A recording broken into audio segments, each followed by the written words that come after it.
Et Dieu va également commencer à te faire grandir dans différents niveaux spirituels. On va dire que tu dois toujours être bouillant pour Dieu, parce que il y a une chose que le diable attendra toujours, c'est que tu te refroidisses. Dans cette alliance avec Dieu, de toujours rechercher sa présence, rappeler le sacrifice de Jésus à la croix, parce qu'il n'est pas mort pour rien. Pour tout peuple, pour toute personne, de tout âge, de toute nation, de toute tribu. Allumer un feu dans ta vie où tu cherches la présence de Dieu. Les multitudes ne pourront jamais pas, mais la présence de Dieu va faire de toi l'homme, la femme le plus heureux de la terre. Nous voulons bénir le Seigneur pour sa présence. Amen. La Bible nous dit qu'il n'y a pas de plus beau endroit que d'être dans la présence de Dieu. C'est alors que Dieu commence à renouveler l'homme, c'est alors que Dieu commence à le transformer. Amen. Amen. Nous allons prier ensemble pour le temps de la parole. Cher Saint-Esprit, je te bénis, je te rends grâce et je te remercie pour ce temps béni encore que tu me permets d'être encore dans ta présence. Je te demande, Seigneur mon Dieu, mon roi, de oindre ce temps. Je te demande, Seigneur mon Dieu, mon roi, de préparer chaque cœur et que chaque cœur qui reçoit ta parole, Seigneur, cette parole puisse commencer à produire du fruit digne de la repentance. Que cette parole puisse commencer à produire des changements explosifs. Que cette parole, Seigneur, puisse amener la vie là où il y avait la mort. Qu'il puisse amener l'espoir là où il n'y avait plus d'espoir. Que cette parole puisse amener, Seigneur, les réconforts là où il y avait, Seigneur, le découragement. Et que cette parole, Seigneur, mon Dieu, mon roi, amène la guérison là où il y avait la maladie. Seigneur, nous prions maintenant encore ce soir. Et nous te demandons, cher Saint-Esprit, d'accompagner encore cette parole par les signes, les prodiges et les miracles. Nous voulons réprimer maintenant tout ce que l'ennemi veut encore faire. Nous réprimons la puissance des ténèbres et nous proclamons maintenant la victoire de la croix dans ce lieu. Merci Seigneur pour ta grâce. Merci que tu renouvelles les uns et les autres et que tu leur fais du bien. Au nom de Jésus. Amen. Amen. Regarde ton frère devant, derrière, à droite et à gauche et dis-lui tu as bien fait de venir. Regarde-le à droite, à gauche, devant, derrière et dis-lui tu as bien fait de venir ce soir. Amen. Amen. J'aimerais vous encourager à ouvrir votre Bible dans le livre de Jean. Si peut-être quelqu'un qui n'a pas la Bible, qui peut lever les mains, Manassé va distribuer les Bibles. Si vous voulez, tu peux, Manassé. Comme ça, vous pouvez suivre avec nous. Amen. Parce que c'est important de pouvoir suivre la parole de Dieu. Quand la parole de Dieu est enseignée, il faut que vous puissiez voir aussi que ce qu'on dit, c'est écrit dedans. Amen. Donc, c'est le livre de Jean, au chapitre 4, et au verset 1er. On va attendre que tout le monde y est. Et ensuite, mon narrateur va lire. Amen. Donc, on va attendre que tout le monde y est. Jean, chapitre 4. Évangile de Jean, chapitre 4, verset 1er.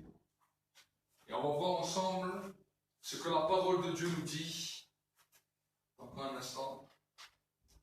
Et que vraiment votre cœur soit prêt à entendre cette parole.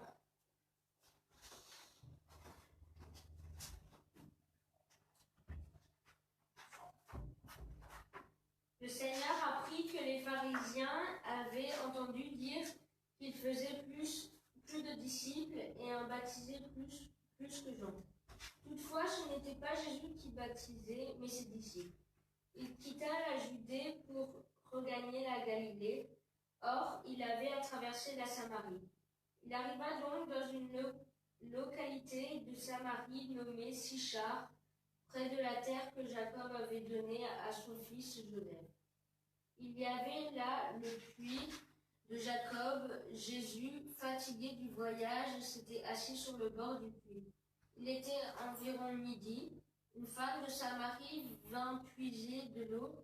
Jésus lui dit, « Donne-moi à boire. » Ses disciples étaient allés en ville chercher des provisions. La Samaritaine lui dit, « Comment, toi, juif, tu me demandes à boire, à moi, Samaritaine ?» Les Juifs, en fait, n'ont pas de relation avec les Samaritains. Jésus lui répondit, « Si tu connaissais le don de Dieu et qui est celui qui te dit, « Donne-moi à boire », c'est toi qui le lui aurais demandé, et il t'aurait donné de l'eau vive. La femme lui dit alors, « Seigneur, tu n'as rien pour puiser et le puits est profond. D'où tires-tu donc cette eau vive ? vivre. Es-tu plus grand que notre père Jacob qui nous a donné ce puits, dont il a bu lui-même, ainsi que ses fils et ses troupeaux? Quiconque boit cette eau, lui répondit Jésus, aura soif à nouveau. Et celui qui boira de l'eau que je lui donnerai n'aura plus jamais soif. L'eau que je lui donnerai deviendra en lui une source qui jaillira jusque dans la vie éternelle. La femme reprit, Seigneur, donne-moi de cette eau, afin que je n'ai plus soif et que je n'ai plus à venir puiser ici. Va chercher ton mari, lui dit Jésus, et reviens. La femme répondit, je n'ai pas de mari. Jésus reprit, tu as raison de dire que tu n'as pas de mari. Tu en as un cinq, et celui qui... tu en as eu 5, et celui que tu as maintenant n'est pas le tien. En cela, tu as dit vrai. Seigneur, dit la femme, je vois que tu es un prophète. Nos pères l'ont adoré sur cette montagne, et vous dites, vous, que le lieu où il faut adorer se trouve à Jérusalem. Jésus dit, femme, crois-moi, l'heure vient où ce ne sera ni sur cette montagne, ni à Jérusalem que vous adorerez le Père. Vous adorerez, vous, ce que vous ne connaissez pas, nous adorerons nous, ce que nous connaissons, car le salut vient des Juifs. Mais l'heure vient, et c'est maintenant, où les vrais adorateurs adoreront le Père en esprit et en vérité. Tels sont en effet les adorateurs que le Père décide. Amen. Amen. Amen. La Bible nous dit quelque chose de particulier. La Bible nous dit que Jésus, quand il était fatigué, et qu'il se trouve dans cette ville de Samarie, une femme vient pour pouvoir puiser de l'eau. Et ce qui est étonnant, c'est que Jésus lui parle d'une eau dans laquelle elle n'aura plus jamais soif. Si vous regardez dans nos vies, nous pouvons voir que nous sommes touchés par différentes sortes de soif. Nous avons la soif naturelle par laquelle nous pouvons boire et manger. Mais nous avons tous différentes faims et différentes soifs qui agissent dans nos vies. Je vais vous en donner quelques-unes pour que vous puissiez comprendre. Des fois, peut-être le soir, vous êtes dans votre maison et tout d'un coup, vous avez peut-être faim ou soif de regarder la télé.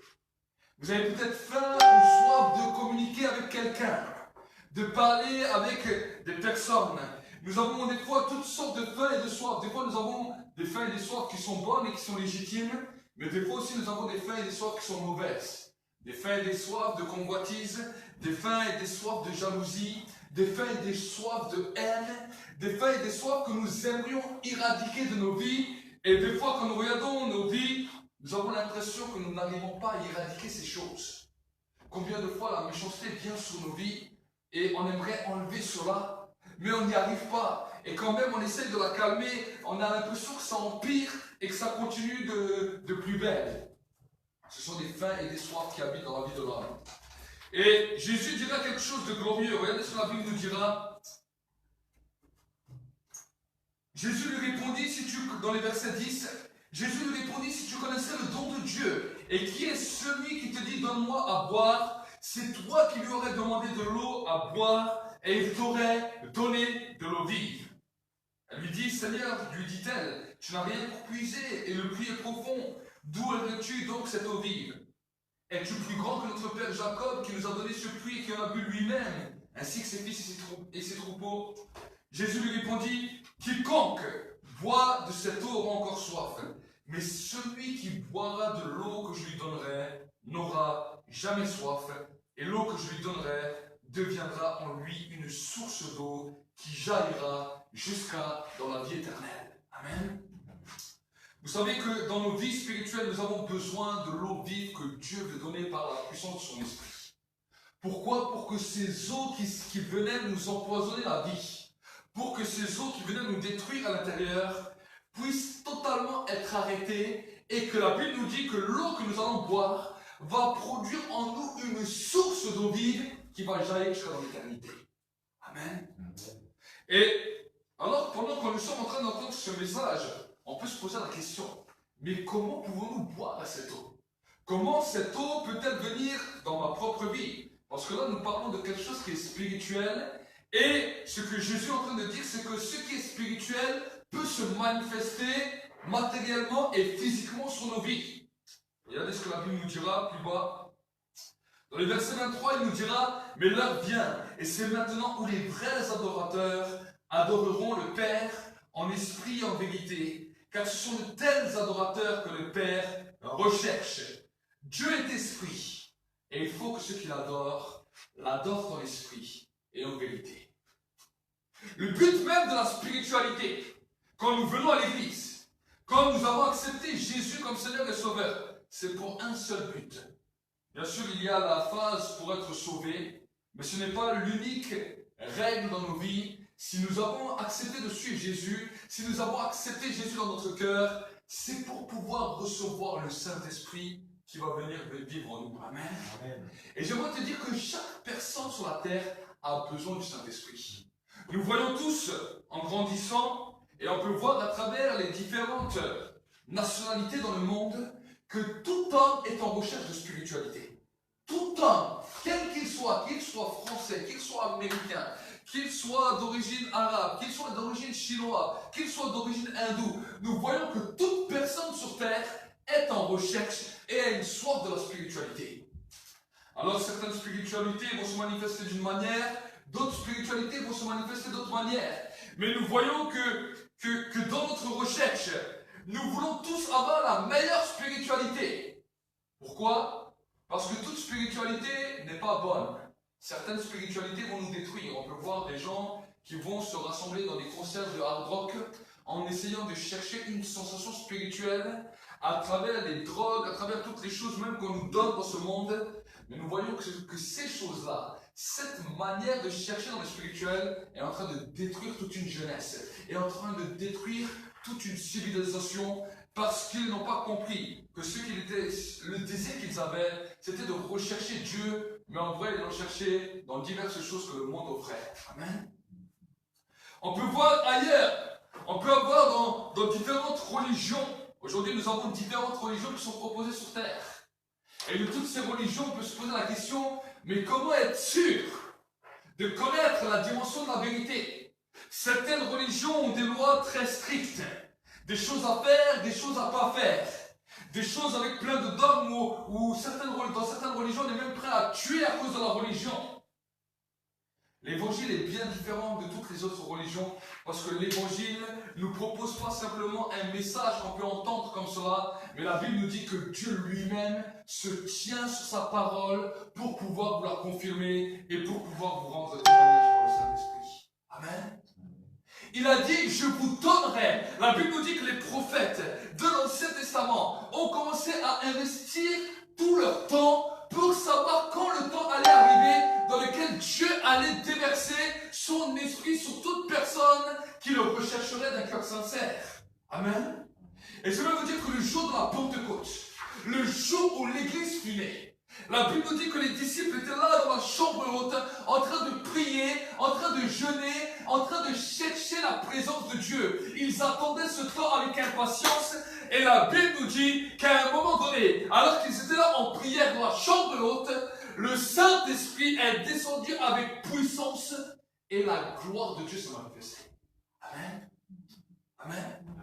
C'est pour cela que dans l'église, nous ne voulons pas simplement nous rassembler pour un petit groupe et dire voilà, on est sympathique, on se dit bonjour, on discute un petit peu ensemble et c'est bien. Non, nous voulons nous rassembler dans un seul but, rechercher la présence de Dieu. Amen. Nous ne voulons pas perdre la présence de Dieu. Vous savez, la présence de Dieu est quelque chose de tellement merveilleux. Parce que quand tu es découragé, quand tu es désespéré, c'est le Saint-Esprit qui vient te restaurer. C'est le Saint-Esprit qui vient t'encourager. C'est le Saint-Esprit qui vient te donner la joie. J'ai vu des fois des personnes, à un moment donné, un jour je m'en souviens, j'ai dû intervenir pendant les obsèques d'une personne qui était décédée. Et c'est moi qui ai donné le message. Et vous savez, ce qui était merveilleux, c'est que pendant le temps de ces obsèques, alors que tout le monde était venu dans la tristesse, que tout le monde était venu dans la peine parce qu'ils avaient perdu un être cher, après le message, la présence de Dieu a commencé à descendre. Des gens commencent à se convertir. On a commencé à voir Dieu qui commençait à guérir. Pendant les temps de l'obsèque, on a vu des gens qui ont été touchés par la puissance de Dieu. Et en fait, pendant le temps où on devait prendre un pot pour souvenir la personne, j'étais en train de ministrer comme à l'église, où on priait pour les gens, les gens étaient visités, les gens qui étaient tristes, au moment où on priait pour eux, au moment où on leur imposait les mains, la joie descendait. Et même le fils de la personne qui était décédée est venu chez moi, il m'a dit, mais je n'ai jamais vu ça. Normalement, un enterrement, on est même venu avec la tristesse, on était triste. Mais Dieu a commencé à faire quelque chose d'impossible, dans lequel il a commencé à donner la joie à chaque personne. Il a commencé à restaurer, il a commencé à consoler, il a commencé à se manifester avec gloire. Amen. Ça, ce n'est pas un homme qui peut faire ça. Je peux vous dire les plus belles paroles au monde. Jamais je ne peux créer cela dans la personne.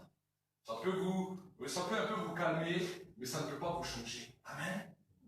Mais quand le Saint-Esprit vient, et quand le Saint-Esprit commence à prendre le relais, alors les choses qui étaient impossibles dans la vie d'un homme vont devenir possibles.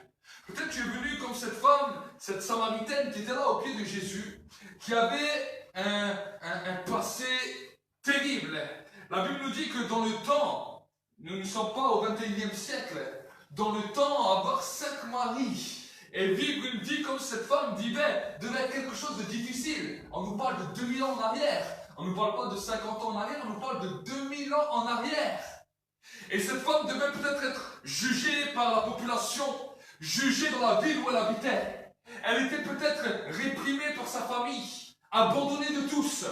Mais la Bible nous dit qu'elle était venue pour puiser de l'eau. Parce que peut-être le désespoir, l'amertume, la colère étaient là. Toutes ces choses étaient là. Et elle avait faim et soif de quelque chose. Elle avait beau avoir eu 5 maris. Les maris ne les suffisaient plus. Elle continuait à chercher quelque chose qui allait abreuver sa faim et sa soif. Mais elle ne savait pas quoi. Mais la Bible nous dit que Jésus est venu la rencontrer à ce moment-là. Alors qu'elle ne savait plus où aller. La Bible nous dit que Jésus est venu la rencontrer. Et Jésus a dit, si tu bois l'eau que je vais te donner, femme, tu n'auras plus jamais soif. Amen. Et on voit que cette femme était là, dans l'intrigue. Et elle se posait la question, elle a dit, mais donne-moi de cette eau. Donne-moi de cette eau, afin que je ne vienne plus ici. Afin que je ne vienne plus ici avec mon amertume. Afin que je ne vienne plus ici avec mon désespoir. Afin que je ne vienne plus ici avec mon poids. Afin que je ne vienne plus ici avec mon fardeau. J'aimerais t'annoncer ce soir quelque chose de glorieux. Ce même Jésus qui est venu voir cette femme samaritaine, il est là, ici, ce soir, pour venir te rencontrer. Amen. À travers ce message qui est donné ce soir, c'est Jésus qui vient par la puissance du Saint-Esprit. Il vient te rencontrer et il vient te dire, ne porte plus ces poids, ne porte plus toutes ces choses que tu portais, mais viens ici et tu auras de l'eau vive et tu vivras une vie merveilleuse avec moi. Amen. C'est ça le message de l'Évangile. Vous savez, moi-même dans ma vie aussi, avant que je connaisse le message de l'Évangile, avant que je connaisse le Christ, j'ai pu voir que j'avais toutes sortes de faim dans ce monde. Moi-même, je l'ai vécu dans ma vie. Je recherchais toutes sortes de choses. Et à force de regarder le monde, je voyais que la joie ne se trouvait pas dans l'argent. La joie ne se trouvait pas dans la richesse. La joie ne se trouvait pas dans tout ce que ce monde offrait. Et avant que je me convertisse, souvent je m'asseyais sur un banc, je regardais les gens. J'essayais de comprendre la manière des gens de vivre. Et je me disais, mais simplement vivre, aller au travail, métro, boulot, dodo, comme on dit, et vivre une vie comme ça, ça a l'impression que la vie n'a pas de sens. J'essaie de comprendre l'essence de la vie et je n'arrivais pas à trouver ce que je cherchais. Je l'essayais par la religion. La religion ne m'a pas apporté. Et il y a des moments où des fois, je me souviens, je m'asseyais des fois la nuit et je contemplais le ciel et les étoiles. Et des fois, je parlais à Dieu et je lui disais, mais si simplement il y aurait une porte qui existerait, dans laquelle je pourrais simplement passer pour voir les choses que je ne connais pas, pour comprendre les choses que je ne comprends pas, je le ferais. Je relèverais ce défi. Et en 2004, alors qu'on m'avait donné simplement la Bible, je ne savais pas qu'en ayant une Bible, j'allais découvrir la porte du ciel. En me donnant une Bible. Et ma curiosité a été d'abord, je voulais lire la Bible comme un livre normal pour me lancer un défi. Je voulais lire la Bible plus rapide qu'aucun chrétien n'a jamais lu. Et je voulais simplement la lire pour avoir quelques connaissances, redonner la Bible à celui qui me l'a donnée et lui dire, ne me parle plus jamais de Jésus, c'est bon, j'ai lu la Bible, ça m'a rien fait. Mais quand j'ai lu la Bible, quelqu'un m'attendait sur ce chemin Et ce quelqu'un, c'est le Saint-Esprit. Et j'ai commencé le premier jour, en 2004. J'ai commencé le premier jour, j'ai lu tout l'évangile de Matthieu d'un trait. Les 28 chapitres, je les ai lus d'un trait. Ça m'a mis 4 heures. 1 heure pour 7 chapitres. Amen. 1 heure pour 7 chapitres. Tout l'évangile de Matthieu m'a mis 4 heures. J'ai tout lu à haute voix. Et quand je suis arrivé à la fin de Matthieu, j'étais fatigué. J'ai mis le marque-page, j'ai dit je continue demain. Le lendemain, je me suis levé, j'ai lu Marc et Luc d'un trait. Et quand j'ai fini Luc, j'ai dit j'espère que toute la Bible n'est pas comme ça. Ils auraient pu faire un livre, ça aurait fait les 3 scellés, les mêmes histoires. Mais voici que je n'étais toujours pas converti. Je n'étais toujours pas touché. J'étais en chemin. Mais le 3e jour, j'ai lu Jean et Actes des Apôtres. Et quand je suis en train de lire le livre de l'Acte des Apôtres, je lis une histoire qui est en train de m'interpeller. Les disciples de Jésus avaient entendu la promesse que Jésus leur a faite. Et la Bible dit qu'ils sont restés dans la chambre haute. Et ils ont commencé à prier, ils ont commencé à attendre le Saint-Esprit. Ils ont commencé à réclamer le Saint-Esprit. Ils ont commencé à rechercher la présence de Dieu. Et là, je suis en train de dire ça dans ma chambre. Et là, je vois que le Saint-Esprit descend sur eux, le feu tombe sur eux, et ils se mettent à parler en d'autres langues. Je suis en train de dire ça. Et quand je suis en train de dire ça, curieusement, au même moment où je lis, c'est comme si Dieu m'a transféré 2000 ans avant, et je suis dans ma chambre. Le feu tombe sur ma tête, de ma tête aux pieds. Je parle une langue que je ne comprends pas. Je pose ma Bible, je m'effraie. Je dis, qu'est-ce qui s'est passé? Là, j'ai parlé à Dieu. J'ai dit, je ne sais pas qui t'es. Je ne sais pas ce qui vient de se passer. Les expériences que les disciples de Jésus ont vécues, j'ai vécu la même. Je dis, peut-être demain, je vais lire le livre de je ne sais quel autre homme, je vais peut-être vivre la même expérience. Et je dis, je parle à toi, le Dieu qui a fait le ciel et la terre. Je dis que ce soit le Dieu de Mohammed, le Dieu de Bouddha, le Dieu de Marie, le Dieu de Jésus, le Dieu de je ne sais pas qui. Je dis, je ne veux pas que c'est un homme qui me révèle, mais je veux que c'est toi.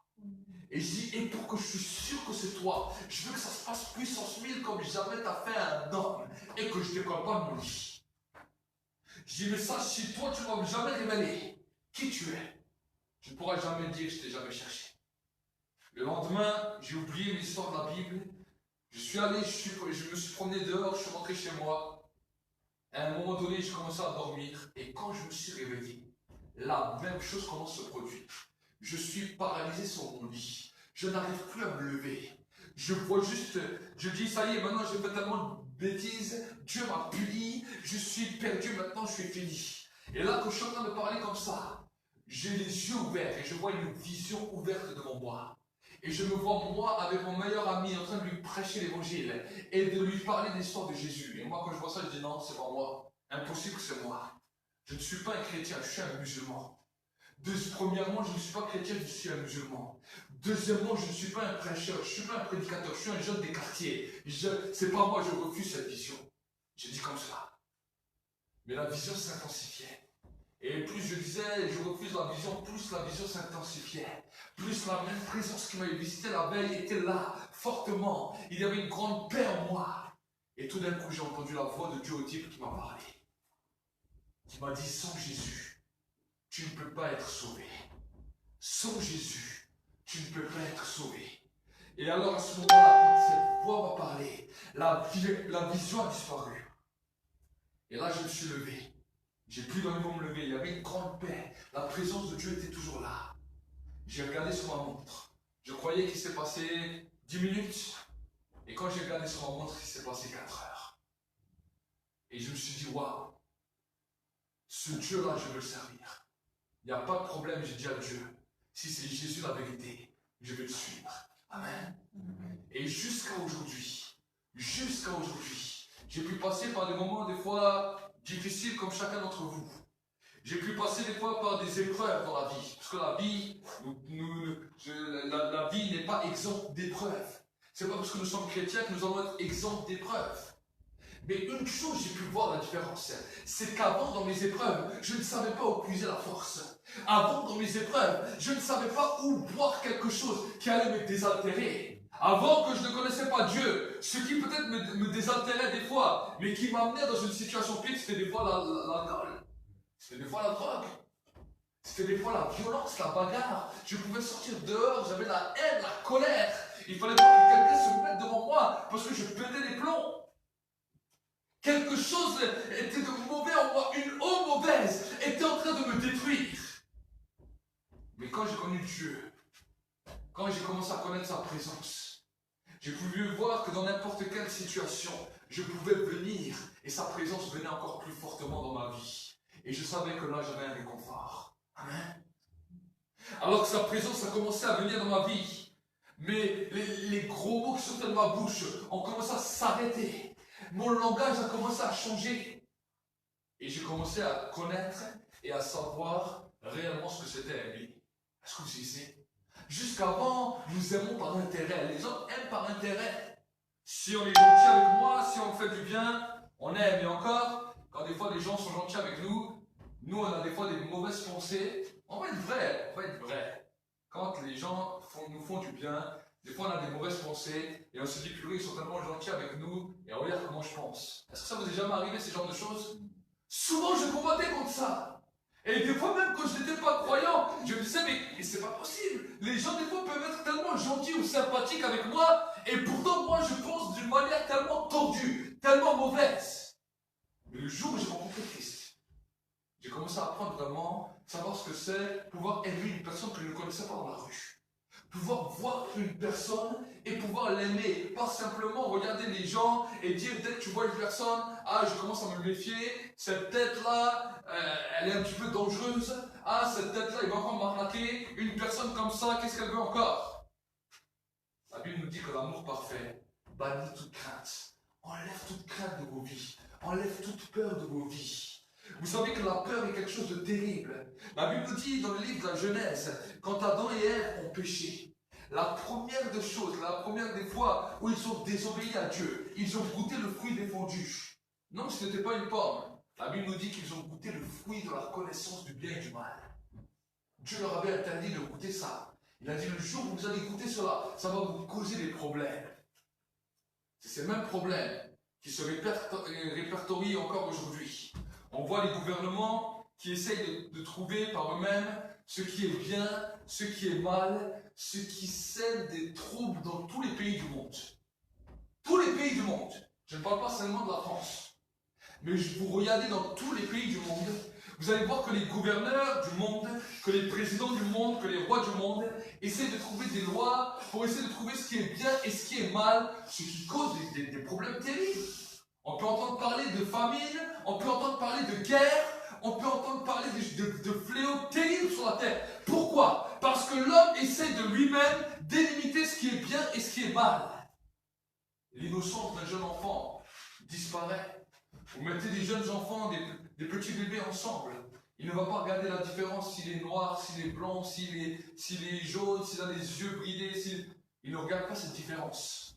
Mais pourtant, curieusement, quand les hommes grandissent, cette même connaissance va dire non, lui il est différent de moi, donc j'ai le droit de le faire souffrir de cette manière. Ce peuple a le droit de mourir parce qu'il est différent de moi. Cette connaissance du bien et du mal est en train de détruire notre civilisation.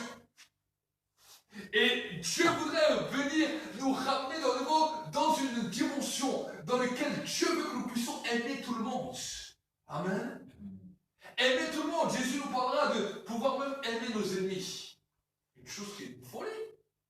Allez dire à une personne normalement constituée, il y a quelqu'un qui ne t'aime pas, quelqu'un qui te déteste, mais essaye de l'aimer. Aucune personne n'y arrive par lui-même. Ni même moi qui vous parle. Par moi-même, c'est quelque chose d'impossible. Et j'ai fait l'expérience dans plusieurs travaux où j'étais. Et un des travaux où j'étais un jour, et là Dieu a commencé à m'apprendre ce que c'est aimer mes ennemis, aimer ceux qui me font du mal. Je me retrouvais avec d'autres collègues qui travaillaient, et ils étaient musulmans. Et pour eux, c'était quelque chose de horrible pour eux que moi, un ancien musulman, j'étais converti au christianisme et que je prêchais ouvertement. Et à cause de ma foi, eux, ils étaient mes supérieurs, ils étaient mes chefs dans l'entreprise où j'étais. Ils ont commencé à me mener la vie impossible. Mais impossible et impossible. Au point que j'avais le droit des fois à des insultes, quand on m'accélérait la machine de production dans laquelle je travaillais, et qu'on essayait de me mettre la vie impossible dans tous les moyens qu'ils pouvaient. Alors au début, j'ai essayé de faire comme la Bible nous dit. J'ai essayé de les bénir à ma manière. J'ai essayé de les bénir avec ma propre force. Mais vous savez que la force de l'homme a une limite. Et plus que je disais je les bénis, plus que la tension commençait à monter en moi. Plus que la colère commençait à monter en moi. J'avais beau dire Seigneur, je les bénis. Je les bénis. Je commençais à avoir la colère. Je commençais à m'énerver. J'ai dit mais Seigneur, si ça continue, ça va être terrible. Et au bout d'un moment, ils m'ont mis la pression. Vous savez, quand on vous met la pression comme ça pendant 6 heures, 7 heures d'affilée, et qu'ils sont toujours derrière vous, alors au bout d'un moment, votre patience humaine a une limite. Et à un moment donné, j'étais à la chaîne, je m'en souviens, il y avait des pièces de bois qui passaient, et c'était à une vitesse fulgurante parce qu'il m'avait enlevé les capteurs, et la vitesse allait vite, vite, vite. Et il continue à se moquer de moi et à me chercher. Et à un moment donné, j'ai dit à Dieu, je fais, écoute, Seigneur, toi tu m'as dit de les bénir dans la Bible. Moi, je veux bien obéir. Mais tu vois, ceux-là, ils sont en train de m'énerver, ils sont en train de me monter les nerfs. Moi, s'ils vont continuer comme ça, ma manière de les bénir, c'est que je vais prendre la planche, je vais leur casser sur la tête, ils vont comprendre c'est quoi ma bénédiction. Je dis, moi, ils m'énervent. Ils m'énervent, ils me rendent fou, je vais aller taper dessus. Je vais oublier pendant 5 minutes même d'être chrétien parce qu'ils m'énervent, ils me mettent la pression, ils m'énervent. J'ai pas l'habitude de me laisser faire comme ça, mais là, ils m'énervent. J'ai dit à Dieu, mais si toi, tu fais rien, c'est ce que je vais faire. Mais je te demande encore de l'aide. J'ai dit, je te demande de l'aide. Et vous savez, quand j'ai simplement demandé de l'aide, la présence du Saint-Esprit est descendue sur moi. Et là, j'étais choqué. Ils m'ont mis des plus belles. Ils ont continué avec des plus belles paroles. Des paroles plus méchantes, plus sévères. Mais à ce moment-là, plus qu'ils m'insultaient, plus qu'ils me faisaient du tort, plus que je les regardais, je les aimais. Et moi-même, j'ai dit, mais je suis complètement taré. J'ai dit, des gens sont en train de me faire la misère. Ils sont limite en train de m'insulter. Et plus qu'ils m'insultent, mais c'était pas de moi. C'était une force surnaturelle qui venait sur moi. Et je les regardais, je les aimais. Et j'avais, plus qu'ils m'insultaient, plus j'avais un amour pour eux. Et moi-même, je réfléchissais, je me disais, mais je suis devenu taré. Je suis devenu fou. Des gens me font ça et je les aime vraiment. Et quand ce temps était fini, Dieu m'a dit, est-ce que tu sais pourquoi je t'ai aidé? Je dis non. Il m'a dit simplement parce que tu étais vrai avec moi. Tu m'as dit quel serait été ton comportement si je n'aurais pas intervenu. Tu n'as pas fait comme les religieux qui disent je les bénis, et en vrai la colère continue à monter. Mais toi tu as été vrai avec moi. C'est ça qui t'a ouvert la porte. Et c'est ce que Jésus dira à cette femme. Il dira l'heure vient où les vrais adorateurs adoreront le Père en esprit, en vérité. Mon frère, ma soeur, il y a des choses que tu n'arriveras pas à faire par toi-même. Même en les lisant dans la Bible, même en ayant toute la volonté que tu veux, il y a des choses que tu n'arriveras pas. Que tu as besoin du Saint-Esprit. Et tu as besoin de dire là où tu n'arrives pas, Saint-Esprit, moi je n'y arriverai pas à ce que tu me demandes. Tu vois, là tu me demandes ça et ça dans la Bible. Par moi-même, c'est impossible. Par moi-même, c'est impossible. Mais je te demande de me donner la force. Amen. C'est ça la marche chrétienne. C'est ça la marche chrétienne. On demande le Saint-Esprit. La Bible nous dit que le Saint-Esprit va venir t'aider dans tes faiblesses. Alors là, j'ai pris un cas extrême. Mais peut-être pendant les cours. Vous savez, nous n'avons pas tous des intelligences de Einstein. Nous ne sommes pas tous des scientifiques nés. Et quand nous sommes des fois confrontés à l'école, quand nous sommes des fois confrontés à tout ce qu'on veut nous enseigner aux examens, nous arrivons des fois devant des difficultés où notre propre force arrive à une limite, où on n'arrive plus. Et là, on peut se poser la question, mais j'ai beau réviser et faire tout ce que je veux, ça ne rentre plus. Et bien là aussi, cher Saint-Esprit, j'essaie de faire ce que je peux, mais je n'arrive pas plus loin. Aide-moi. Et tu vas voir que peut-être le jour de l'examen, alors que même peut-être avant de rentrer dans la salle, tu ne savais même plus comment tu allais faire. Tout d'un coup, tu arrives et tout d'un coup, c'est comme si le Saint-Esprit te dit, il te montre, tac, tac, tac. Tout d'un coup, tout devient clair et tu vas ressortir avec tes examens. Amen. Que ce soit des conditions d'embauche, que ce soit des choses avec des travails, que ce soit une évolution salariale. Toutes les choses, la Bible nous dit, le Saint-Esprit vient pour nous aider. Amen. Et quand nous commençons à vivre cela, c'est ça qu'on appelle le surnaturel. C'est là où on commence à voir qu'on ne compte plus sur nous-mêmes. Vous savez, moi-même, quand j'ai passé mes permis poids lourds, j'ai passé mon permis, et la première fois que j'ai passé mon permis, je croyais que j'ai bien roulé. Je croyais que j'ai roulé comme super bien, et curieusement, l'inspecteur m'a refusé mon permis. Il a trouvé toutes les choses que moi je n'ai pas vues. Il a trouvé tous mes défauts et il m'a refusé mon permis. J'ai passé une deuxième fois. Là, je me suis motivé à fond, à 300%, à 400%. Mais bon, ça peut arriver une fois de faire une erreur. Là, je dis, je vais aller, je vais me concentrer, mais à fond. Je passe la deuxième fois. La même chose. C'était une catastrophe. Il m'a refusé le permis. J'étais tellement dégoûté que je ne suis pas retourné tout de suite. Et je dis, ah, ce permis, il m'énerve. Hein. Je dis, je sais pas, j'essaie de rouler bien, et là, il me trouve toujours quelque chose. Ça va au-delà de mes forces. Et Dieu merci, que mon épouse m'a un peu poussé, sinon je ne serais même pas retourné. L'épouse m'a dit, vas-y, recommence quand même, fais encore. Fais confiance à Dieu. Elle a commencé à m'encourager et tout. Et je dis, ouais, mais je sais deux fois, vous savez, quand vous vivez des échecs, c'est pas facile à encaisser. Aucun homme, c'est facile à encaisser l'échec. On a beau dire, oui, on recommence. Chaque échec met un coup dans notre personnalité. Chaque échec met un coup à l'intérieur de nous et ça nous fragilise. Même si on ne montre pas aux gens, on est fragilisé à l'intérieur. Alors qu'avant, on était fort. Avant, on était rempli d'audace. Avant, on était rempli de réconfort. Tout d'un coup, ça nous a fragilisés. Et là, vraiment, ça m'avait démonté.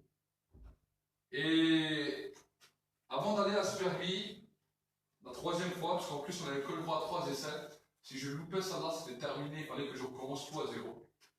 Et là, quand je suis allé vers ce permis, j'ai dit à Dieu, je fais écoute. Moi j'ai essayé par moi-même, ça n'a pas marché. Je te demande que c'est toi qui viens agir à travers moi. Que c'est toi qui viens faire les choses. Que c'est toi qui viens m'aider. Je ne sais pas comment faire, mais j'ai besoin de toi. Écoutez, je suis allé le jour de l'examen. Pour moi, j'ai fait la pire des conduites. Je n'ai même pas regardé l'inspecteur, je suis rentré, j'ai fait comme s'il n'y avait personne. J'ai fait ma conduite. Je me suis dit, mais je fais la pire des conduites. Moi, j'ai vu plein de défauts. Je me suis dit, mais j'ai fait plein de défauts, ça y est, c'est foutu. Mais vous savez quoi? À la fin, il me l'a donné. Il m'a dit, ouais, c'est bon, vous avez le permis. Je suis sorti de là, j'ai rien compris.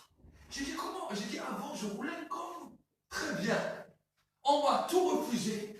Je dis là, je viens, j'ai l'impression que j'ai fait la pire des conduites du monde. Et là, on me donne mon permis. Le Saint-Esprit m'a dit, c'est parce que tu m'as demandé. Est-ce que vous comprenez? Voilà pourquoi nous avons besoin du Saint-Esprit. Des fois, vous savez, même prier à Dieu, des fois on se dit, mais comment on peut prier? Comment on peut prier? Comment on peut ouvrir des fois notre cœur? C'est facile de dire on ouvre notre cœur à Dieu. Quand on l'entend, c'est super. Mais quand des fois on se retrouve seul dans nos maisons, et quand on veut commencer à se mettre en prière, prier n'est pas toujours facile. Ouvrir son cœur n'est pas toujours facile. On peut prendre un exemple. Ouvrir son cœur même à une personne n'est pas facile. Tu peux avoir beaucoup d'amis, tu peux parler avec beaucoup de gens, tu peux parler avec beaucoup de personnes. Et quand tu dois commencer à parler des choses qui te sont intimes, ce qu'on appelle des fois le jardin secret, c'est terrible.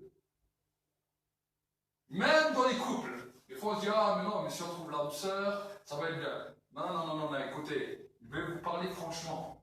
Même moi-même quand je me suis marié au début, je me suis dit, ah ça va être facile de parler, mais vous savez, on a une fierté. Et là on arrive devant la personne, et on dit, on aimerait lui parler de certaines choses qui sont là, et on n'arrive pas. On est devant la personne. Et on se dit, mais ça sort pas. Après on se dit, ah bon, demain on va essayer. Et après-demain on va réessayer. Mais suffit qu'il y ait un désaccord avec cette personne. Tout d'un coup, on se tout de suite. Ah, j'ai bien fait de rien dire. C'est vrai, c'est pas vrai. Combien de fois ça vous est arrivé?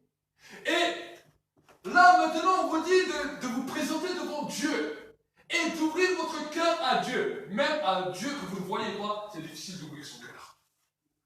Parce que c'est comme si on a l'impression, en plus maintenant on a des téléphones, on a tout, mais c'est comme si on a l'impression qu'il y a toujours un petit micro quelque part derrière qui est caché et que quelqu'un nous espionne. C'est là où on veut des fois ouvrir notre cœur, on regarde à droite, à gauche, même tu es seul dans une pièce, tu es enfermé seul, à double tour, à triple tour, tu regardes à droite, à gauche, comme si quelqu'un est en train de t'espionner. C'est vrai, c'est pas vrai. Et l'homme garde ces choses en lui. Des fois, il y a des fois où nous voulions faire plaisir aux gens et on a souffert. Combien de fois vous avez souffert et vous ne l'avez pas dit? Combien de fois des gens vous ont fait du mal? C'était vos amis, c'était vos proches, c'était des personnes qui étaient proches de vous. Vous ne leur avez jamais dit. Pourquoi? Par sympathie, à cause de la famille, à cause de l'amitié. Mais la Bible nous dit que toutes ces choses qui sont là à l'intérieur de nous et qui ne sont jamais sorties de nous sont en train de ronger l'homme et de le rendre malade. La Bible nous dit que un cœur abattu dessèche les os, mais qu'un cœur joyeux favorise la guérison. Combien de personnes qui sont malades, qui ont des maladies terribles, telles que des cancers, telles que des maladies qui sont énumérées dans les hôpitaux. On peut se dire, mais qu'est-ce que ces gens ont fait? Ils n'ont rien fait de mal, ils n'ont jamais tué, ils ne méritent pas ça. Combien de fois on pense ça? Combien de fois j'ai entendu ça en tant que pasteur? Si on aurait un Dieu, telle personne n'aurait pas ça, telle personne n'aurait pas ça. Mais vous savez, en tant que pasteur, quand j'ai parlé avec beaucoup de gens, même avec des malades, j'ai vu que les plus grandes racines de la maladie étaient d'abord intérieures, parce qu'il y a beaucoup de secrets qui sont cachés, beaucoup de choses qui sont là, qui rongent les personnes à l'intérieur. Combien de personnes ne s'aiment plus? Combien de personnes n'ont plus de propre valeur à leurs yeux? Combien de personnes n'arrivent plus à s'aimer elles-mêmes? Jésus a dit, tu pourras que aimer ton prochain si tu arrives à t'aimer toi-même. Mais combien de fois dans notre société, des hommes et des femmes sont en train de se suicider parce qu'ils ne s'aiment plus? Ce sont des gens qui avaient des bonnes conditions sociales, qui avaient tout pour réussir, des foyers heureux. Et pourtant, certains se sont trouvés au bout d'une corde. D'autres se sont flingués. D'autres se sont tués. Ça devrait nous alarmer tout ça. Et nous dire, mais nous devons revenir à l'essentiel. On peut nous dire, oui, mais le jour où je serai riche, je serai heureux. C'est faux. Regardez toutes les stars hollywoodiennes. Des hommes, des femmes qui ont des milliers d'argent, qui ont des millions sur leur compte, dans lesquels, quand ils marchent dans la rue, ils sont comme des idoles, comme des dieux. C'est le même genre de gens. Ils sont sous l'effet des drogues. Ils sont sous l'effet des stupéfiants. Certains se suicident. Ça nous prouve que l'argent même ne fait pas le bonheur. Amen. Ils sont comme vous. Ils vont être face à des échecs. Ils vont être face à des désespoirs. Ils vont être face à des situations qu'ils n'arriveront pas à gérer. Et ils vont se dire, mais comment faire? Si l'homme n'a pas Dieu, la Bible nous dit, si l'homme ne bâtit sa maison sans consulter Dieu, celui qui travaille en vain. Amen. Et c'est pour cela que nous ici, qui sommes là, qui avons découvert qui est Dieu, qui avons découvert qui est le Saint-Esprit. Moi, mon rôle en tant que serviteur de Dieu, c'est de vous enseigner ces choses. C'est pas de vous dire, voilà, parce que tu vas être chrétien, il n'y aura plus jamais de difficultés dans ta vie. Non! Tu vas peut-être rencontrer des échecs. Tu vas peut-être rencontrer certaines fois des échecs ou des moments où tu ne sauras pas quoi faire. Mais j'aimerais te dire que contrairement à ceux qui ne croient pas en Dieu, contrairement à ceux qui ne connaissent pas Dieu, la Bible nous dit que ceux qui connaîtront leur Dieu seront puissants. Pourquoi? Parce que face à l'échec, face aux moments difficiles, face au désespoir, tu pourras dire, Saint-Esprit, là je ne sais plus quoi faire, mais j'ai besoin encore de toi. Viens me toucher, viens m'aider, et tu vas voir la main de Dieu qui va agir dans ta vie. Et tu vas te dire, mais comment ça se fait? Mais je n'avais même plus la force pour le faire. Je n'arrive même plus à l'opérer par moi-même. Comment cela peut-il se faire? La Bible nous dit qu'à un moment, le prophète Ézéchiel était là. Et la Bible nous dit que Dieu l'a amené dans un endroit où il n'y avait que des os qui étaient secs, des os qui étaient secs, qu'il n'y avait plus de vie, que des cadavres, que des os. Et là, Dieu lui pose une question. Il lui dit, Ézéchiel, est-ce que ces os pourront-ils revivre?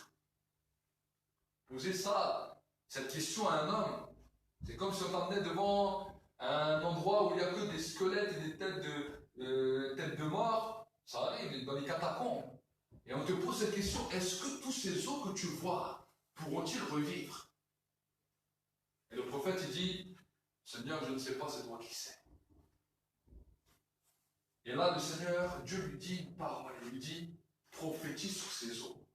Dis à l'esprit qui vient des quatre vents, au Saint-Esprit, de venir sur ces eaux, de souffler sur ces eaux, et qu'il revive. Et la Bible nous dit, alors que Ézéchiel était dans la vision, il a commencé à dire, esprit qui vient des quatre vents, viens, souffle sur ces eaux. Par moi-même, je ne peux les rendre vivants. Par moi-même, je ne peux rien faire. Et la Bible nous dit, un esprit de vie descendit. Et les eaux commençaient à reprendre vie. La chair a commencé à se refaire. Un esprit de vie a commencé. Et un être humain, un être semblable à nous, a commencé à vivre. Amen. Peut-être dans ta vie, c'est la même chose. Il y a des situations où tu te dis, jamais elles ne revivront. Jamais elles ne revivront.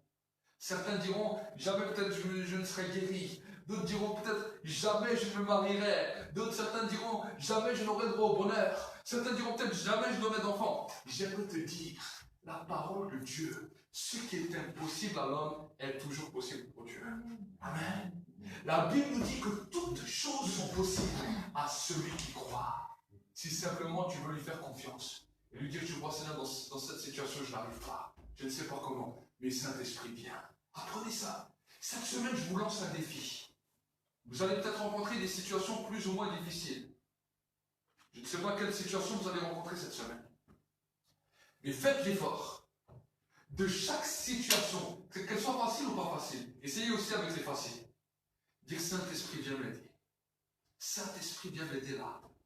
Et quand vous allez commencer à voir Dieu agir, ce témoignage que vous allez commencer à vivre va commencer à devenir votre style de vie et les hommes et les femmes qui seront autour de vous vont être étonnés, vont être impactés et vont dire quel est ton secret? Amen. Quel est ton secret? Ce qui rendait dans certains dessins animés Astérix et Obélix très forts, ils étaient des hommes comme les autres. Ils avaient une petite potion, qu'on appelait une potion magique, qu'ils prenaient dès qu'ils en avaient besoin. Et là, dans les dessins animés, on peut voir, ils étaient forts, ils étaient costauds.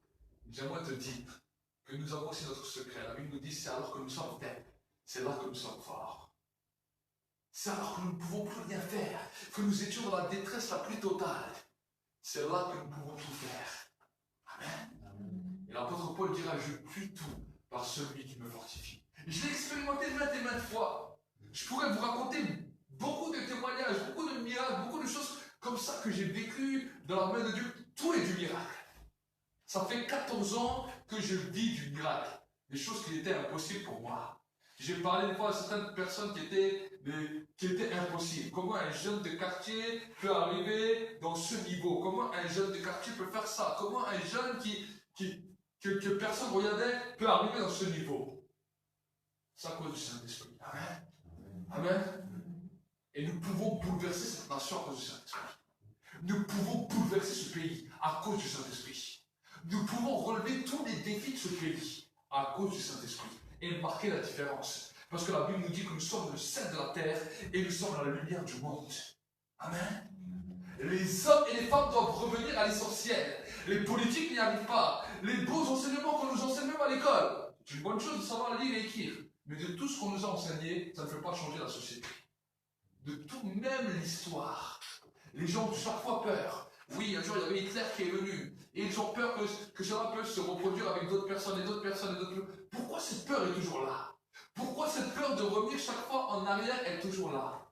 Parce qu'ils n'ont pas découvert le secours de Dieu. Amen.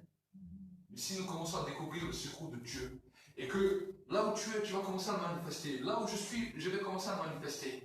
Et cela va impacter d'autres. Et d'autres vont commencer à entrer dans cette dimension dans laquelle ils vont voir le secours de Dieu.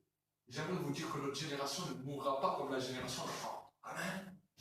Peut-être les générations passées sont mortes bêtement. Mais notre génération vivra dans la victoire. Notre génération marquera la différence. Notre génération montrera au monde qu'il y a un Dieu vivant et qui est réel et qui vient aider chaque être humain qui se place en lui. Amen. C'est ça le message de l'évangile. Et j'aimerais t'encourager cette semaine. Commence petitement. Peut-être le matin tu te réveilles. Vous savez, des fois on se réveille, on est déjà mal luné. Ça nous arrive à tous. On se réveille, on se dit, on se réveille du mauvais pied. Aujourd'hui, j'aurais pas dû me lever. Et il suffit que le café est trop chaud, et là tu commences déjà à t'aller. Et il suffit que ton plat n'est pas bon. Là, tu continues, tu sors dehors, il pleut, tu ouvres tes volets, il pleut. Ça y est, ça continue. Change de mentalité. Dis Seigneur, c'est vrai, je me suis levé, je ne suis pas bien aujourd'hui. je suis pas trop cool aujourd'hui, j'ai pas trop la joie. Mais je te demande ton aide. Remplis-moi de ta joie. Peut-être même 10 minutes, 1 heure après, tout d'un coup, tu sens la présence qui vient. Tout d'un coup, une joie vient. Tu ne sais pas d'où elle vient. Tu dis, mais qu'est-ce qui s'est passé? Où est passée ma colère? Où est passé mon entêtement? Où est passé mon raisonnement? Je me suis arrivé souvent à m'étonner moi-même. Amen. Où est passée cette méchanceté que j'avais? Où est passée cette colère? Où est passée cette convoitise? Où est passée cette séduction? Où est passé ce raisonnement? Il y a des choses des fois qui tournent dans nos têtes. Et ça tourne, et ça tourne, et ça tourne, et ça tourne. C'est comme ça que le diable nous tente. Il vient nous faire tourner des choses dans la tête et dans la tête. Et là, on a l'impression qu'on n'a plus de force. On a l'impression qu'on est faible face à ces choses. Ça nous arrive à tous. Il suffit qu'on commence à vous mettre un peu la pression. Là, ça commence déjà à monter. Même t'es gentil. Même t'es gentil. J'ai vu des gens très gentils. J'ai vu des gens très souriants. Ils peuvent tenir pendant un temps. Mais s'il explose, il explose. Tout le monde. Amen. Donc il y en a certains qui tiennent un peu plus que d'autres. Mais n'attends pas que tu arrives à bout pour craquer et que ça détruit quelque chose de ta personnalité. Vous savez, chaque fois qu'on cède à ces genres de choses, ça casse quelque chose en nous. Avant, j'ai parlé de l'échec, mais la colère peut être terrible. Parce que la colère, nous n'arrivons pas à l'arrêter. Quand elle est vraiment là, nous n'arrivons plus à la gérer. Et quand maintenant le désespoir, l'envie de se venger, l'envie de toutes sortes de choses commence à continuer dans nos vies, c'est terrible. Ce sont des choses qui sont terribles. Et là même des innocents commencent à compatir sous ces puissances qui commencent à agir en nous. Ça nous est arrivé souvent. Est-ce que vous y savez? Des fois vous pouvez être en colère. Combien de parents, des fois, étaient en colère au travail, étaient en colère face à des gens. Ils sont arrivés, même dans leur maison, on n'arrive plus à se contrôler. Est-ce que vous essayez? Et là, on crie. Ça veut dire, c'est arrivé. Tu peux crier, tu dis crier avec ta femme, tu cries avec tes enfants. Et il y a quelque chose que tu n'arrives plus à arrêter. Jusqu'à ce que tu commences à comprendre. Seigneur, j'ai besoin de ton aide. Amen. Amen. J'ai besoin de ton aide. J'ai besoin du changement. C'est fou quand même, des fois le sommeil peut partir. Une situation ou même un problème qui vous oppresse. Des fois, ce n'est pas forcément la colère. Des fois, c'est le souci. Le souci, c'est terrible. On se soucie du lendemain. Comment demain je vais payer mes factures? Comment demain je vais faire ceci? Comment demain je vais faire cela? Et là, le sommeil peut quitter nos vies. On veut essayer de dormir, on pense à ça. On tourne à droite, on pense à ça. On tourne à gauche, on pense à ça. La Bible nous dit, ne t'inquiète pas pour demain, le lendemain s'inquiétera pour lui-même. Pour mettre ta confiance en Dieu. Dis, Seigneur, je ne sais pas comment je vais faire ça demain, mais demain est un autre jour. Je te remets ça entre tes mains. Quand je vais dormir, tu as dit dans ta parole que le juste prospère même quand il dort. Au moment où je ferme les yeux, toi tu me donnes la solution, et quand je les ouvre demain matin, ma solution est changée. Amen. Amen. Quand je me réveille demain matin, ma solution est changée. Et alors, le lendemain matin, tu ne vas pas te réveiller avec la colère, tu vas t'attendre à la bonne nouvelle. Amen. Tu vas t'attendre à la bonne nouvelle. Tu vas saisir que non, aujourd'hui, il y a une bonne nouvelle. Les bontés de l'Éternel ne sont pas épuisées. Elles ne sont pas arrivées à leur terme. Mais la Bible nous dit, elles se renouvellent chaque matin. Amen. Chaque matin, Dieu veut renouveler sa bonté en toi. Chaque matin, Dieu veut dire quelque chose. Et même quand on va dans la rue, qu'est-ce qu'on dit aux gens? On dit bonjour, que cette journée soit bonne pour toi et que cette journée t'amène quelque chose de bon. Amen. Si quelqu'un te dit bonjour, attrape-le au vol et je dis Seigneur, c'est la réponse que j'attendais de ta part. Il m'a dit bonjour, écoute ce qu'il a dit. Il a dit bonjour pour moi. Donc cette journée ne sera pas mauvaise. Parce qu'il m'a dit bonjour, cette journée sera une bonne journée, une journée remplie de spectacles. Amen. Amen. Nous ne sommes pas fous. Nous sommes des hommes et des femmes de foi. Différence. Amen. Nous comptons sur la présence de Dieu. Et c'est pour ça que j'aimerais vous encourager à chercher la présence de Dieu. Jour après jour. Amen. Le matin, dites Saint-Esprit, j'ai besoin de toi. Viens aujourd'hui. Le soir, quand vous couchez, Saint-Esprit, viens encore pendant cette nuit. J'ai besoin de toi. Commencez à l'invoquer, à l'inviter. Alors au début, il va venir tout doucement. Et plus que vous allez être habitué, plus ça va devenir fort. Et plus ça va devenir fort. Et tout d'un coup, vous pouvez avoir des visions qui vont se donner à vous, des songes qui vont venir, des choses claires, des choses précises. là vous allez commencer à connaître Dieu. Amen. L'heure vient, dira Jésus, et elle est déjà venue, où les vrais adorateurs adoreront le Père en esprit et en vérité. Dieu est esprit, et il faut que ceux qui l'adorent en esprit et en vérité. On va prier ensemble. On va prier ensemble. Et ce soir,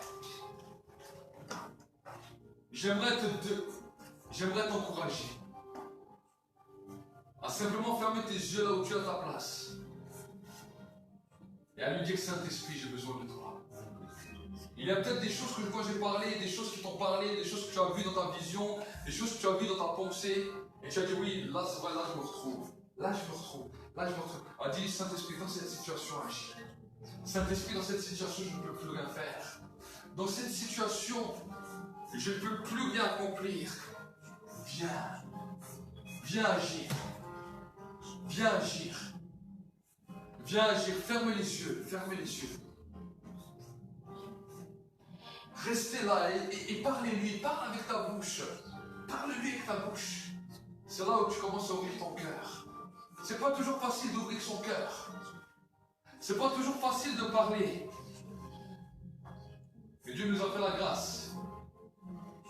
Que nous ne le voyons pas toujours physiquement pour pouvoir lui ouvrir notre cœur plus simplement. Des fois, les gens que nous voyons physiquement, nous n'arrivons pas à leur ouvrir nos cœurs. Mais Dieu nous fait la grâce qu'on puisse lui ouvrir nos cœurs. Vous allez voir, faites simplement les sept, vous allez voir quelque chose va se libérer sur le gouvernement ce soir. Le Saint-Esprit va vous visiter, le Saint-Esprit va vous toucher puissamment. Il y a comme un poids qui va partir du cœur.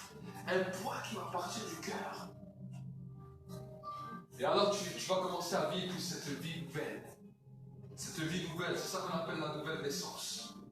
Une vie nouvelle dans laquelle tu dépends de Dieu. Que ce soit pour tes études, pour les jeunes gens, pour les études. Que ce soit pour le travail. Que ce soit dans la vie affective. Que ce soit dans la vie avec les amis. Que ce soit dans la vie dans notre société. Que ce soit dans toutes les situations de nos vies. Dans les vies familiales. Combien des fois de difficultés dans les familles. C'est un temps de grâce. C'est un temps de grâce. Vous aussi derrière vos écrans, priez, priez, priez. C'est le temps où vous ouvrez votre cœur à dire, Saint-Esprit, j'ai besoin de toi. J'ai besoin de toi. Dis-lui seulement cette phrase, Saint-Esprit, j'ai besoin de toi. Saint-Esprit, j'ai besoin de toi. Saint-Esprit, j'ai besoin de toi. Si tu as été touché par ce message et que tu sens vraiment que tu veux encore plus de Dieu, que tu as besoin de boire à ses eaux vives, alors viens devant et je vais prier pour toi. Viens devant et je vais prier pour toi. Ne regarde ni à droite ni à gauche, mais viens devant. Ferme tes yeux, viens devant. Si tu sens vraiment dans ton cœur, viens et je vais prier encore. Je vais prier, Dieu va continuer à faire son œuvre en toi. Dieu va continuer à faire son œuvre dans ta vie. Le Saint-Esprit va continuer à agir de manière puissante. Le Saint-Esprit va continuer à t'aider. Le Saint-Esprit va continuer à te remplir, à te guérir, à te restaurer, à t'amener plus loin de sa présence. Si tu viens, ce n'est pas pour moi, c'est pour lui. Pour lui dire, Seigneur, je veux chercher. Je veux venir rencontrer Jésus sur ce puits, comme cette Samaritaine. Je veux venir rencontrer Jésus à ce puits. Je veux venir rencontrer Jésus à ce croisement. Je veux venir rencontrer celui qui a rencontré cette femme. La Bible nous dit que sa vie n'a plus jamais été la même. Sa vie n'a plus jamais été la même. Sa vie n'a plus jamais été la même. Et lève tes mains, et lève tes mains. Et dis-lui, Seigneur, touche-moi, touche-moi, touche-moi, remplis-moi, remplis-moi, remplis-moi, remplis-moi, remplis-moi de ta présence, remplis-moi de ta présence, remplis, remplis, remplis, remplis, remplis, remplis, remplis. Remplis. Remplis. Remplis. Seigneur, que ta présence remplisse maintenant. Remplisse maintenant. Remplisse maintenant. Remplisse maintenant. Remplisse maintenant. Remplisse maintenant. Remplisse maintenant. Remplisse maintenant. Maintenant. Maintenant. Au nom de Jésus. Au nom de Jésus. Au nom de Jésus. Au nom de Jésus. Au nom de Jésus. Seigneur, remplis. Remplis. Remplis. Remplis encore. Remplis. Au nom de Jésus. Remplis. Dans le nom de Jésus-Christ. Remplis. Remplis, Seigneur. Remplis-les. Au nom de Jésus-Christ. Au nom de Jésus-Christ. Au nom de Jésus-Christ. Saint-Esprit. Remplis aussi ceux qui suivent derrière les écrans encore. Seigneur, mon Dieu, mon roi. Que cette semaine soit la semaine de l'aide de l'Esprit. Que cette semaine soit la semaine de l'aide du Saint-Esprit. L'aide du Saint-Esprit. L'aide du Saint-Esprit dans vos faiblesses, dans vos tracas, dans vos soucis, dans vos peurs. Dans le nom de Jésus. La présence de Dieu est là. Et elle va vous accompagner. Elle va vous accompagner dans vos maisons. Dans le nom de Jésus-Christ. Amen. Amen. Acclame pour le Seigneur. Et Dieu va également commencer à te faire grandir dans différents niveaux spirituels. On va dire que tu dois toujours être bouillant pour Dieu, parce que il y a une chose que le diable attendra toujours, c'est que tu te refroidisses. Dans cette alliance avec Dieu, de toujours rechercher sa présence, rappeler le sacrifice de Jésus à la croix, parce qu'il n'est pas mort pour rien. Pour tout peuple, pour toute personne, de tout âge, de toute nation, de toute tribu.